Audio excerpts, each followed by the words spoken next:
My father picked out a pair of twin brothers from the black market to serve as slaves for my sister and me. My sister was the first to choose, picking the tall and fierce older brother, leaving me with the half-dead mute younger brother. Feeling sorry for him, I kept him by my side. Since he couldn't speak, I took him to doctors everywhere to seek a cure. Since he had a severe aversion to cleanliness, I kept my distance to respect his boundaries. I genuinely believed his behavior was the result of past trauma.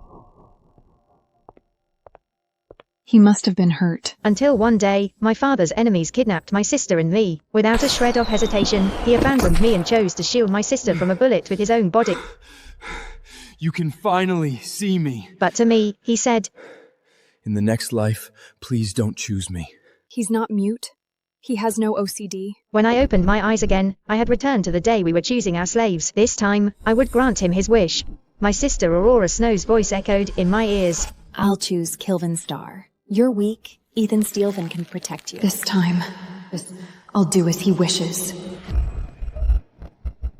Ethan Steele, my sister Ivy Frost is in your care. Protect her well. I stared coldly at Aurora Snow's hypocritical display. I was fooled by her hypocrisy in my past life. Back then, I had hesitated after she chose Ethan Steele, and seeing my hesitation, she proposed a trade. I thought she was kind.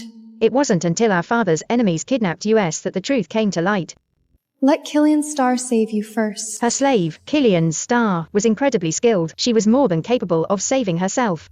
That the snow here begs with me. Yet, she merely gave lip service, telling Killian Starr to rescue me first. She wants a good reputation, and the slave she likes. Okay. Astonishment flashed across my sister's face. She clearly hadn't expected me to agree so readily. I met her shocked gaze dead on, a cold sneer forming at the corner of my mouth. I was too weak to be manipulated in my past life. Out of the corner of my eye, I noticed a flicker of confusion pass through Killian Starr's eyes. Just then, our father spoke up. No! You're the eldest lady. He's too thin and mutt. How can he protect you? I looked at my father, a profound chill settling deep within my chest. I'm never as good as Aurora Snow in his heart. Years ago, he had entered an arranged marriage with my mother solely to save his failing family business. My mother only found out later that he already had a child with another woman, and she eventually passed away from a broken heart. The moment my mother was gone, he brought Aurora Snow and her mother into our home, forcing me to call her my older sister. I thought he had feelings for me. Yet, knowing full well that Killian Starr was supposedly a mute, he had brought him back anyway. He just wanted to pretend to choose. He had decided from the very beginning that Ethan Steele would go to Aurora Snow. Beside him, Aurora Snow let out a quiet sigh of relief. She stepped forward hypocritically, tugging at my father's arm. But sister... Right at that moment, Killian Starr lost his composure. I'm not mute.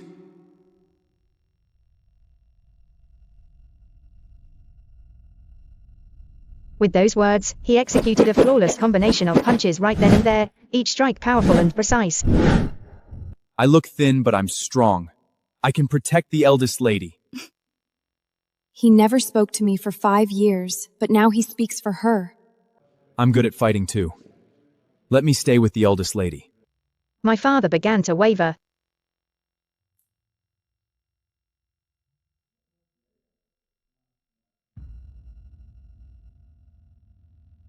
Fight. The winner stays with Aurora Snow. Upon hearing this, the two brothers immediately locked into a fierce brawl. Killian Starr fought ruthlessly, aiming every vicious blow at Ethan Steele's vital points, acting as if the man before him wasn't his twin brother, but a mortal enemy out for his life. At first, Ethan Steele held back, but as Killian Starr pressed him harder and harder, he gradually began to fight for real. Ultimately, Killian Starr emerged victorious by a narrow margin. My father announced on the spot that Killian Starr would be my sister's slave. Only after finishing his announcement did he finally remember me, offering a hollow, insincere remark. Ethan, I leave the second daughter in your care. Ethan Steele dropped heavily to his knees with a loud thud. Send me back to the black market, sir. My father's face darkened instantly, and he slammed his cane heavily against the floor. Presumptuous! How dare you bargain with my Hale family? Ethan Steele glanced at me, unable to hide his sheer disdain. I dare not disobey you, but I'm too rude to serve the second lady. I took a deep breath. I'm not as beautiful as Aurora Snow. Moreover, because I had thrown myself from a horse years ago to save her, I had broken my leg, leaving me with a slight but noticeable limp even after recovering. That's why Killian Starr disliked me. My sister anxiously grabbed Ethan Steele's arm, trying to haul him to his feet. Ethan Style, you can't abandon my sister. You'll suffer more if you go back. I can't let you do this. I watched this farce play out with a detached, cold gaze. Aurora knows I'm doing this all for you, Act had. Act had moved me to tears of gratitude. In my past life, now, it only made me sick to my stomach. You don't need to say more. If Ethan Steele doesn't want to stay, let him go. This little show of hers was meant for our father's benefit. It was supposed to highlight her own saintly kindness, while cementing my status as the unloved, rejected daughter. She hadn't expected me to tear down the stage entirely. She fooled me in my past life. Now it makes me sick. You don't have to say more, sister. Since Ethan doesn't want to stay, let him go. My father froze, clearly not expecting me to say that. I wanted to show authority and win gratitude. Aurora Snow also froze in place. This play was for Father. I want to look kind and make her unpopular. She quickly hurried over to persuade me. Sister, he's just angry. Don't send him away. He will suffer a lot if he goes back.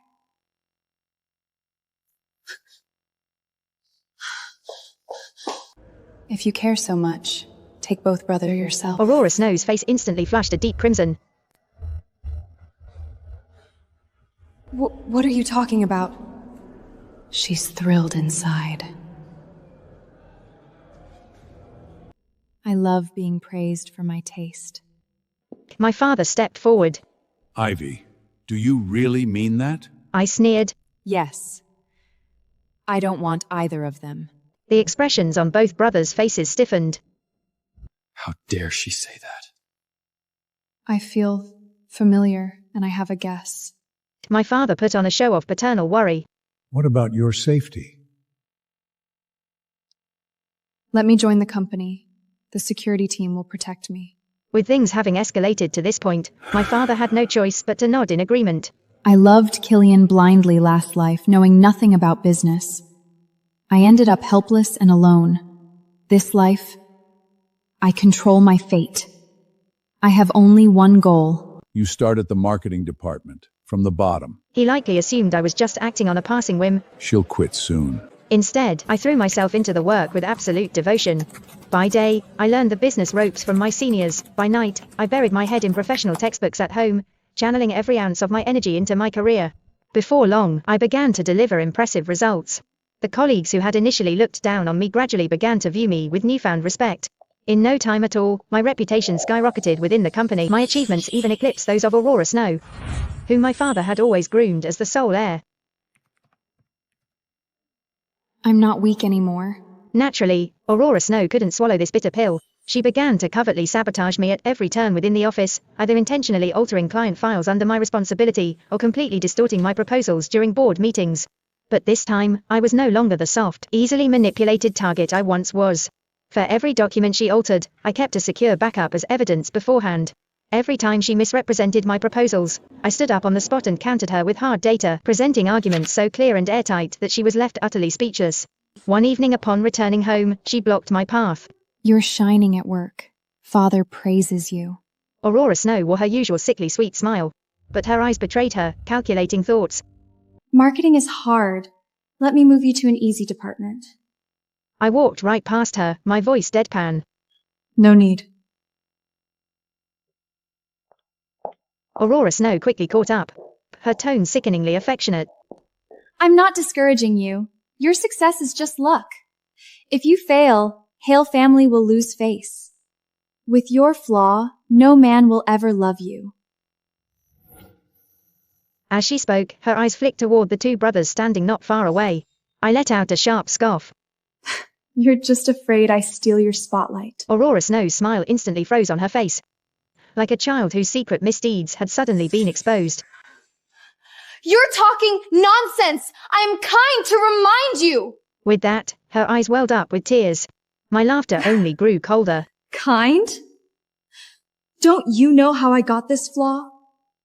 I saved you on horseback! You pushed me, so I fell and limped.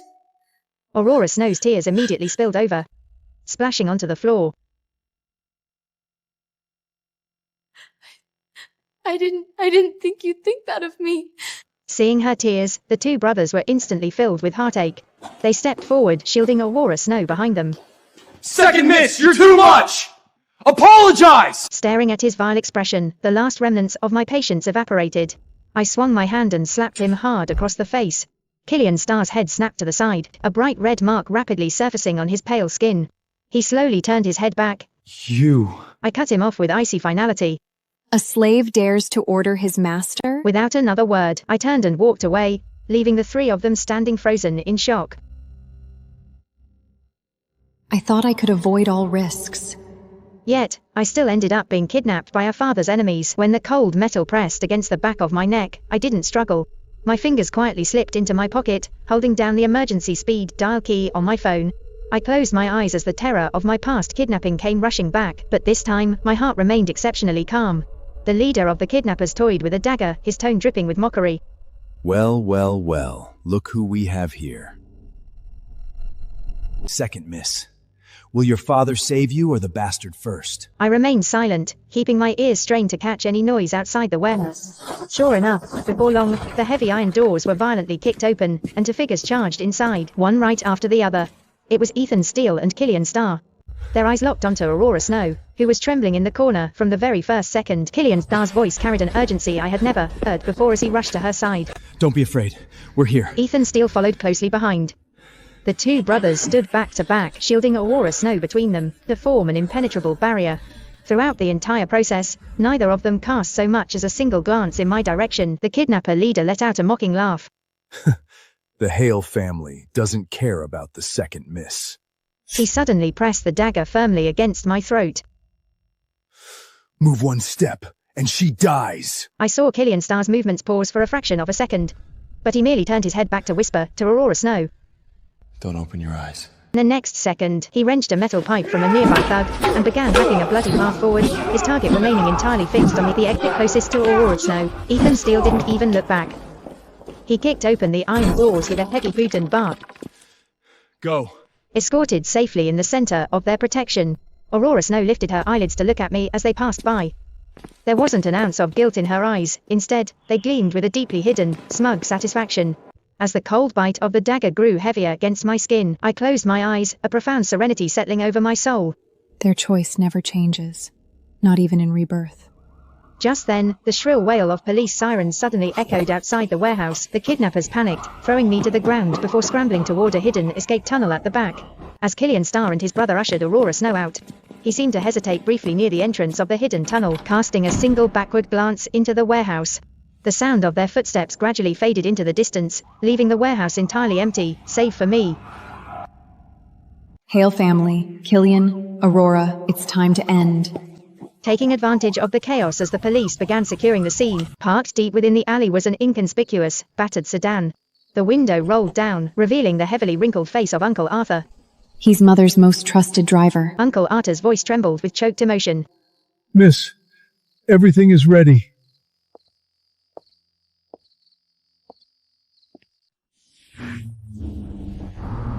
No more Ivy Frost. Only one who takes back Mother's legacy. The car traveled along the highway through the dead of night. As the horizon began to pale with the first light of dawn, Uncle Arthur pulled over near a secluded, hidden pier. Staring at the silhouette of a cargo ship gradually coming into focus in the distance, I took a deep breath. Uncle Arthur handed me a black suitcase. The ship goes to Singapore, then to Switzerland. The elder left legacy funds and trusted partners. Mother kept this for you. She said you need a way out if Hale family fails you. Mother never told me. She paved the way long ago. I traced the cold metal locks of the suitcase, my eyes stinging with warmth. My mother had never mentioned any of this to me while she was alive. As it turned out, she had paved a path of retreat for me long ago. Before I boarded the ship, Uncle Arthur suddenly grasped my wrist. Switzerland is cold. Your leg injury... I turned my hand over to squeeze his rough palm. Don't worry, Uncle Arthur. I'm not that crying girl anymore.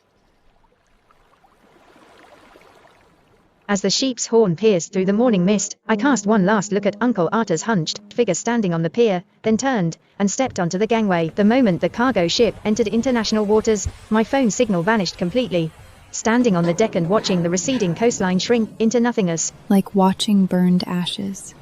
Tucked away at the very bottom of the suitcase was a faded, yellowed photograph. It was a picture of my mother holding me as an infant in swaddling clothes, beneath the snow-capped mountains of Switzerland. On the back, her elegant handwriting read, *, my daughter, Ivy Frost. May you be like the morning frost, pure and steadfast in guarding your soul, yet also like the warm sun, destined to find your way home. I thought Mother's death was fate. I found clues in her diary after rebirth. He killed for her dowry. Her death was a murder. A co-streamed about murder. Meanwhile, back at the Hale family villa, total chaos had broken out. Aurora Snow threw herself into our father's arms, weeping uncontrollably. Dad, it's all my fault. Killen and Ethan saved me, so sister. My father patted her back to soothe her, but his eyes were terrifyingly sinister. The police had just left, leaving behind nothing but the inconclusive deduction that Ivy Frost is missing and has likely been taken by the kidnappers. He gripped his cane so tightly that his knuckles turned white. She's annoying alive but dead. Mother's connections and assets are lost. Killian Starr stood off to the side, his brow furrowed in a tight knot. That final glance back in the warehouse kept replaying in his mind. He had seen Ivy Frost sitting on the ground. Her eyes completely devoid of fear, devoid of any plea for help. She hadn't even looked at him. That look pricked my heart. Ethan Steele suddenly spoke up. I found this in the back alley. He opened his palm to reveal a small, delicate silver bookmark engraved with half a winter frost flower. It was an item I never allowed to leave my person. Aurora Snow's sobbing caught for a microsecond, before she wailed even louder. It's her favorite Ogmark.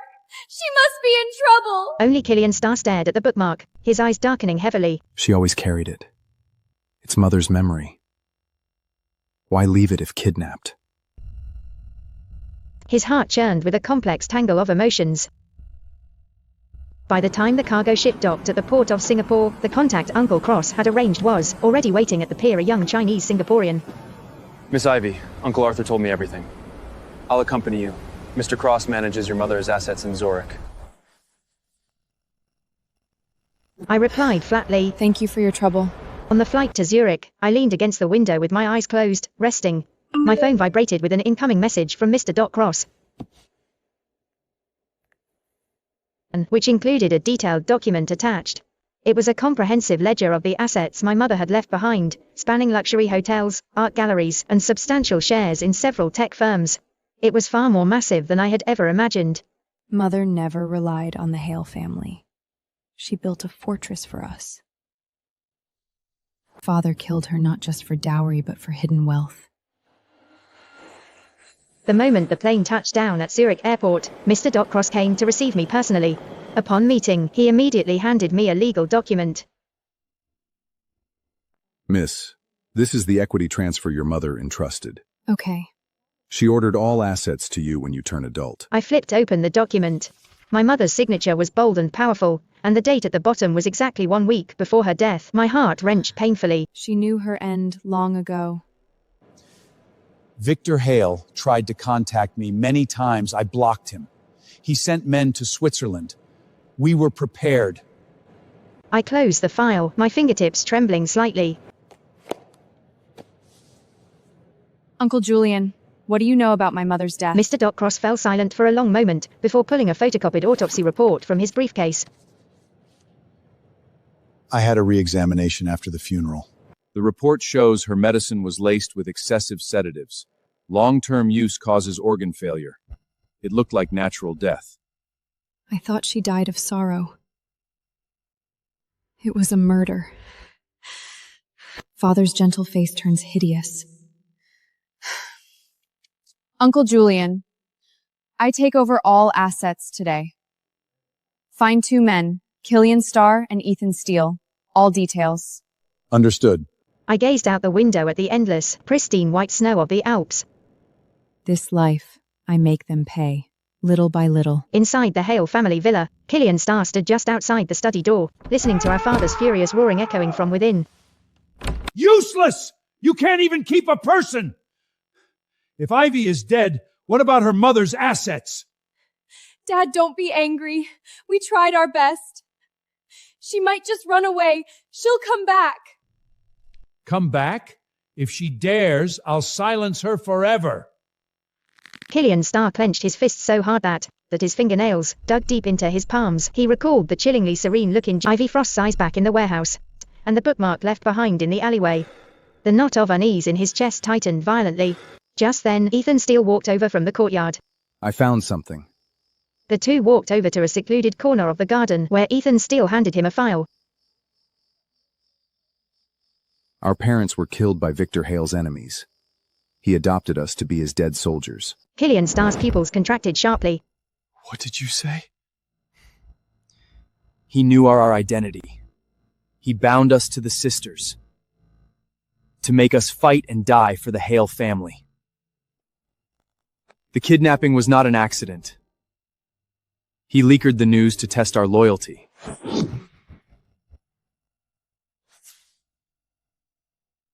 I thought I chose Aurora. It was all a trap. Everything I did for Aurora was a joke. He gripped the thin stack of paper, his thumb nearly tearing through the sheets. My coldness to Ivy was a chess piece. The eyes that had spent a lifetime chasing after Aurora Snow were clouded with a thick, suffocating darkness for the very first time. He finally spoke, his voice dry and raspy, like sandpaper scraping against stone. What about Ivy Frost? Ethan Steele fell silent for a moment before pulling another photograph from his jacket. Victor Hale plotted against Ivy since birth. If Mother didn't transfer assets overseers, Ivy would be dead. Ethan Steele left the rest unsaid, but the implication struck losing I's heart like a shard of ice. He vividly remembered how, in their past life, Ivy Frost loved to sit by the window to read, her fingers always lightly tracing that silver bookmark engraved with the frost flower. Back then, he had found her gloomy, melancholic demeanor incredibly annoying. He had never once stopped to realize that this girl, the one he treated like an absolute burden, had been living under the shadow of the most malicious, deeply rooted conspiracies since the day she was born. She was plotted against since birth. I thought she was a burden. Brother, did we do wrong? Ethan Steele patted his shoulder, his own eyes swimming with an equally heavy, torturous complexity. It's too late to say this now. Right at that moment, the study doors flew open and Aurora Snow emerged, supporting our father, whose face was completely pale with fury. Catching sight of the twins, Aurora Snow's eyes lit up. She released her hold on our father and hurried over, wrapping her arms affectionately around the brothers. What are you talking about? Father said he'll promote you. The two brothers smoothly but deliberately pulled their arms back, their movements carrying an unprecedented, freezing distance. The sweet smile on Aurora Snow's face faltered for a fraction of a second before she softened her voice once more. Are you sad for sister? I miss her too. Killian Starr cut her off, his gaze as sharp and piercing as ice. Do you really miss her? Caught off guard by his look, Jiang Shuangxiu's heart skipped a beat.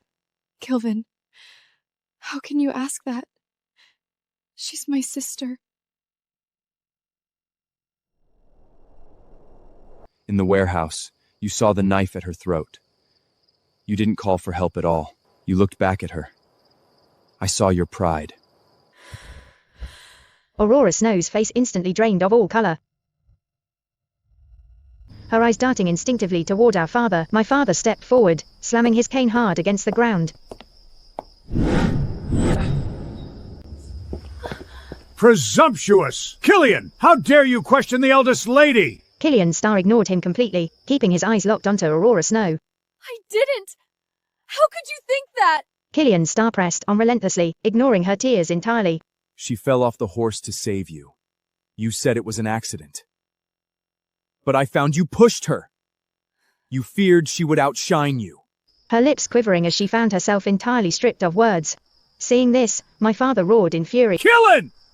You're a slave! How dare you talk nonsense! Believe it or not, I'll ruin you now! Killian Starr slowly turned his gaze toward my father, his eyes swimming with unbridled mockery. Ruin me? You dare not now. You adopted us to be your scapegoats. Now Ivy is gone.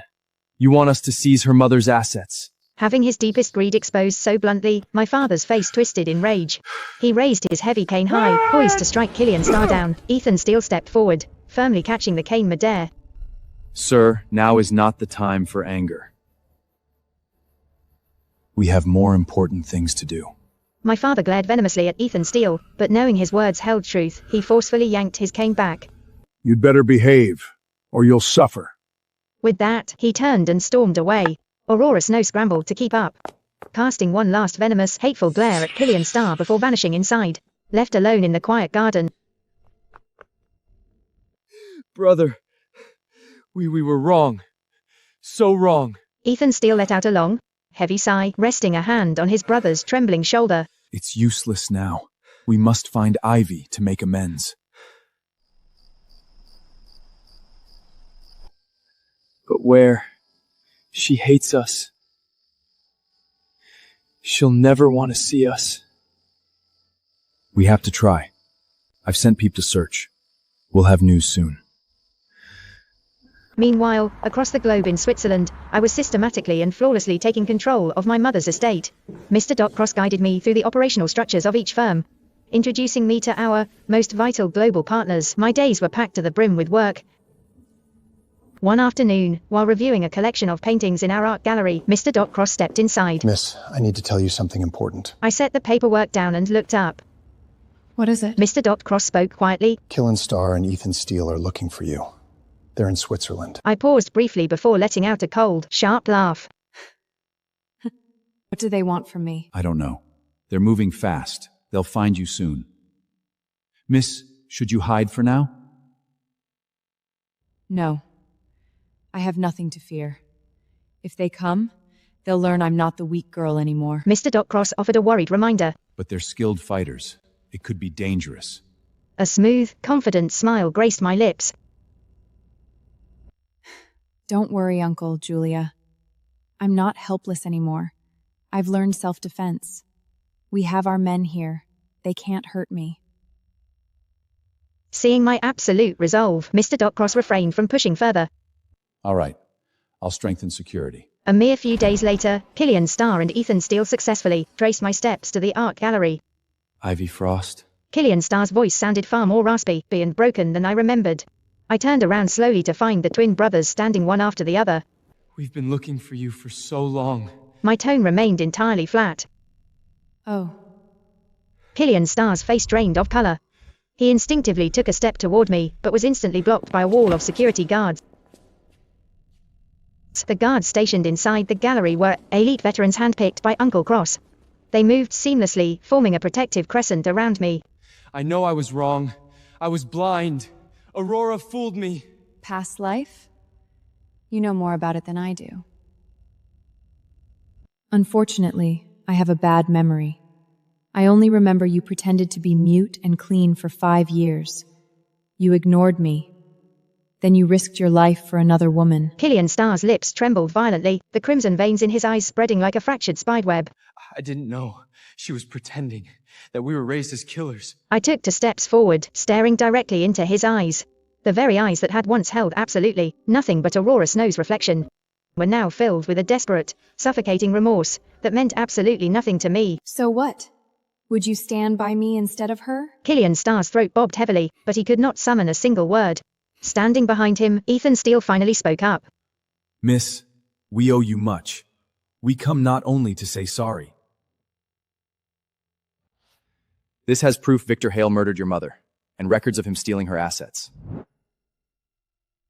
I signaled a guard to take the disc, tapping my fingers lightly against the cool metal casing.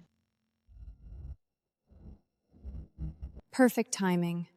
You fear I'll take revenge on you? Killian Starr snapped his head up, his bloodshot eyes wild with desperation. No! No! We investigated to help you! I let out a soft, amused laugh. Killian, have you forgotten your last words? Next life, don't choose me. His face lost every single remnant of color, his fists clenching so hard his knuckles looked ready to snap. I didn't mean... You only had eyes for Aurora.